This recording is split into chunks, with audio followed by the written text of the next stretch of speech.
Assalamualaikum warahmatullahi wabarakatuh. Yang kami hormati Ibu Ruli Andayani selaku dosen pengampu mata kuliah evaluasi pembelajaran bahasa dan sastra Indonesia, serta teman-teman semua yang berbahagia. Pada kesempatan kali ini kami akan menyajikan hasil kerja kelompok kami, yaitu materi evaluasi kemampuan menyimak berbicara. Sebelumnya, perkenalkan kami dari kelompok 2 yang beranggotakan Rizky Hayu Fitriana, Ahmad Kamaluddin, Safira Rizky Aulia, dan Aldila Rahmita Putri. Baik, pembahasan pertama kali ini adalah mengenai keterampilan menyimak. Evaluasi keterampilan menyimak. Evaluasi keterampilan menyimak ini diperlukan untuk mengetahui tingkat kecakapan individu dalam menguasai bahasa yang disampaikan secara lisan. Dalam evaluasi keterampilan menyimak terdapat beberapa tingkatan yang perlu diperhatikan. Pertama, yaitu tingkat marginal. Evaluasi pada tingkat ini bertujuan untuk mengetahui kepekaan peserta didik terhadap perbedaan-perbedaan bunyi. Yang kedua, tingkat apresiatif yang digunakan untuk mengetahui tingkat pemahaman peserta didik terhadap perasaan dan emosi yang telah disampaikan. Oleh karena itu, sebelum evaluasi ini dilakukan, sebaiknya peserta didik diberikan bahan ajar atau simakan yang berkaitan dengan perasaan atau emosi. Kemudian yang ketiga, tingkat komprehensif. Pada tingkat ini bertujuan untuk mengetahui sejauh mana ketepatan peserta didik dalam menentukan pesan dari bahan simakan mereka. Keempat, tingkat kritis. Evaluasi keterampilan menyimak pada tingkat ini bertujuan untuk menetapkan kepastian terhadap tingkat pemahaman siswa dari bahan simakannya yang kemudian oleh guru akan dilakukan evaluasi secara keseluruhan. Kemudian yang terakhir yaitu tingkat terapis, bertujuan untuk memperbaiki atau menyembuhkan kepribadian peserta didik. Pada tingkat ini biasanya dilakukan oleh seorang psikolog. Selanjutnya yaitu teknik evaluasi kemampuan menyimak. Evaluasi kemampuan menyimak bisa dilakukan dengan teknik tes dan teknik non-tes. Menurut Subaini dan Muhammad Iqbal, terdapat beberapa teknik tes yang dapat dilakukan, yaitu yang pertama, teknik tes menjelaskan kembali informasi sederhana yang telah disampaikan, seperti menyampaikan peristiwa, keadaan, sebab akibat, jumlah sesuatu, nama, dan sebagainya. Yang kedua yaitu teknik tes menyimpulkan sebuah informasi dari percakapan yang telah disimak. Yang ketiga yaitu teknik tes menjawab pertanyaan soal yang berbentuk esai atau objektif. Yang keempat yaitu teknik tes mengidentifikasi tema atau unsur-unsur lain yang terkandung dalam suatu cerita. Yang kelima yaitu teknik tes memperbaiki ucapan yang belum sesuai.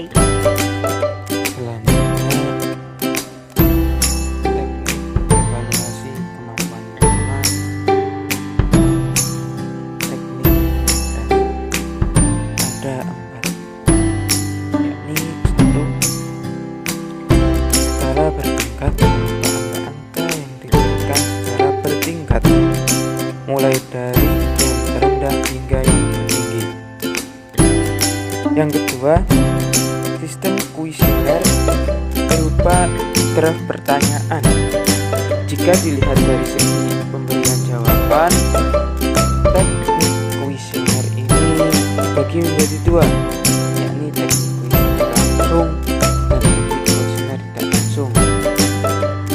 Sedangkan dari segi cara menjawab dibagi menjadi dua, yakni teknik kuesioner tertutup dan teknik kuesioner terbuka. Yang ketiga, wawancara berupa tes yang dilakukan secara lisan dengan tujuan menggali informasi dari respon siswa yang aktif. Teknik ini dibedakan menjadi dua, yakni wawancara bebas dan wawancara tertutup. Yang keempat, pengamatan atau observasi. Ini mengamati beberapa partisipan yang aktif maupun tidak aktif. Beberapa teknik ini ada dua, yakni partisipan dan observasi sistem. Yang selanjutnya alat evaluasi kemampuan menyimak, yakni yang pertama portofolio, berupa kumpulan hasil kerja siswa baik dalam bentuk tertulis maupun bentuk audio. Yang kedua, tes performasi, ini penilaian yang berfokus pada bentuk kerja siswa dari hasil mengamati dengan pedoman-pedoman yang telah dikembangkan oleh guru. Yang ketiga, rubrik, berupa indikator-indikator kompetensi yang dimana rubrik tersebut dilihat dari hasil aktif siswa di kelas maupun pada saat di luar. Yang selanjutnya 4, lembar observasi, digunakan untuk mengumpulkan data mengenai aspek afektif pada diri siswa, partisipasi, sikap, dan respon dari mengikuti pelajaran tersebut. Yang kelima, alat evaluasi UKBI, yakni uji kemahiran berbahasa Indonesia. Alat tersebut untuk mengukur pengguna bahwasannya siswa bisa menggunakan bahasa tersebut dengan mahir.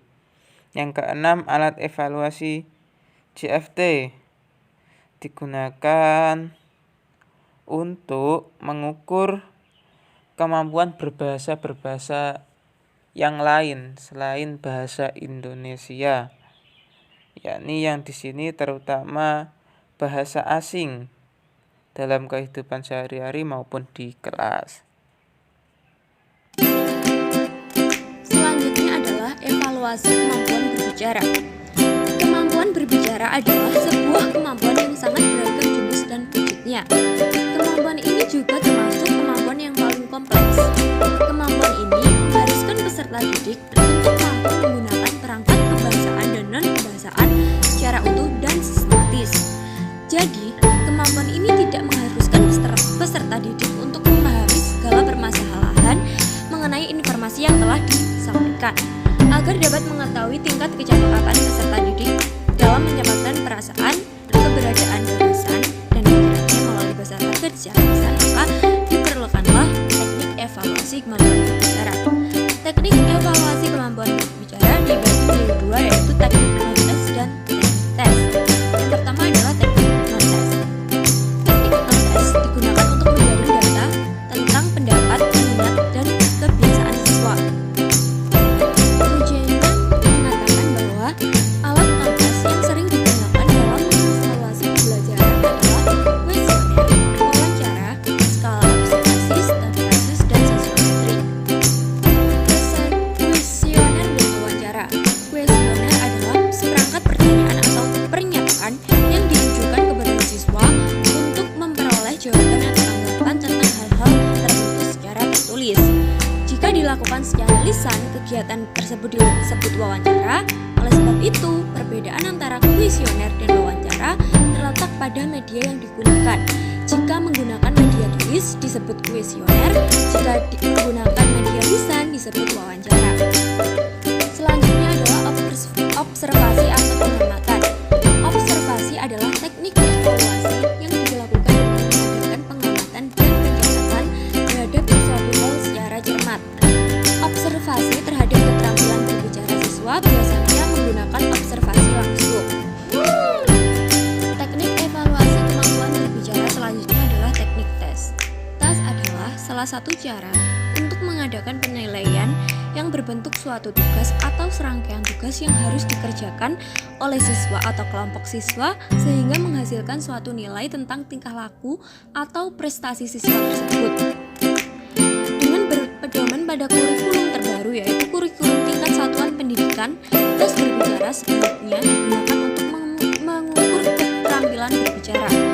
Realisasinya adalah diadakan tes yang menghadapi respon perbuatan atau tes perbuatan, yaitu dengan meminta siswa untuk berbicara dan guru melakukan penskoran.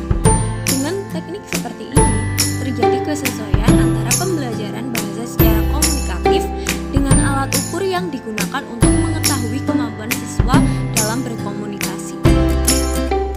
Yang selanjutnya adalah alat evaluasi kemampuan berbicara. Alat evaluasi kemampuan berbicara adalah tes berbicara. Tes ini membutuhkan sejumlah komponen yang dijadikan sebagai sasaran. Komponen-komponen tersebut adalah sebagai berikut. Yang pertama adalah bahasa lisan, yang digunakan untuk melafal, kosakata dan pemilihan kata, struktur bahasa, gaya bahasa, dan kata. Yang kedua adalah isi pembicaraan, isi, struktur isi, kualitas isi, dan kuantitas isi. Yang ketiga adalah teknik dan penampilan berbicara, mengikuti tata cara berbicara sesuai dengan jenis pembicaraannya, gerak-gerik dan mimik, volume suara. Selanjutnya adalah aspek yang dinilai dalam penilaian kemampuan berbicara adalah sebagai berikut. Yang pertama adalah keterangan, meliputi ucapan yang bisa dipahami, tidak ada kesalahan besar yang menyulitkan pemahaman, tidak terjadi salah ucapan dan mencolok. Yang kedua adalah tata bahasa, meliputi penggunaan tata bahasa yang tepat, menggunakan pola bahasa yang tepat, tidak ada kesalahan selama berlangsungnya kegiatan berbicara. Yang ketiga adalah kosakata, meliputi penggunaan kosakata yang tepat dalam percakapan, pemilihan kosakata yang tepat, dan penguasaan dalam komunikasi, penggunaan kosakata teknis tepat dalam pembicaraan tentang masalah tertentu, penggunaan kosakata teknis lebih luas dan cermat, kosakata yang umum pun tepat sesuai dengan situasi sosial, penggunaan kosakata teknis dan umum, luas dan tepat. Yang keempat adalah kelancaran, meliputi pembicaraan yang tidak terhenti dan terputus-putus, pembicaraan tidak tanpa ragu, kalimat lengkap, pengelompokan kata tepat, pembicaraan dalam segala hal, lancar dan halus. Yang kelima adalah pemahaman, meliputi memahami isi percakapan yang paling sederhana, memahami dengan baik percakapan sederhana, memahami segala sesuatu dalam pembicaraan formal dan kolokial. Selanjutnya adalah tes berbicara otentik. Yang pertama, pembicaraan berdasarkan gambar untuk mengungkapkan kemampuan berbicara siswa dalam suatu bahasa. Gambar dapat dijadikan rangsangan pembicaraan yang baik. Tes ini meliputi pemberian pertanyaan dan bercerita. Yang kedua adalah berbicara berdasarkan rangsang suara menggunakan suara yang berasal dari siaran radio atau rekaman yang sengaja dibuat. Yang ketiga adalah berbicara berdasarkan rangsang visual dan suara, merupakan gabungan antara berbicara berdasarkan gambar dan suara. Yang keempat adalah wawancara atau oral interview, merupakan teknik yang paling banyak digunakan untuk menilai kemampuan berbicara siswa dalam suatu bahasa, khususnya bahasa asing yang dipelajarinya. Sekian materi dari kelompok kami. Apabila banyak salah, mohon dimaafkan. Wassalamualaikum warahmatullahi wabarakatuh.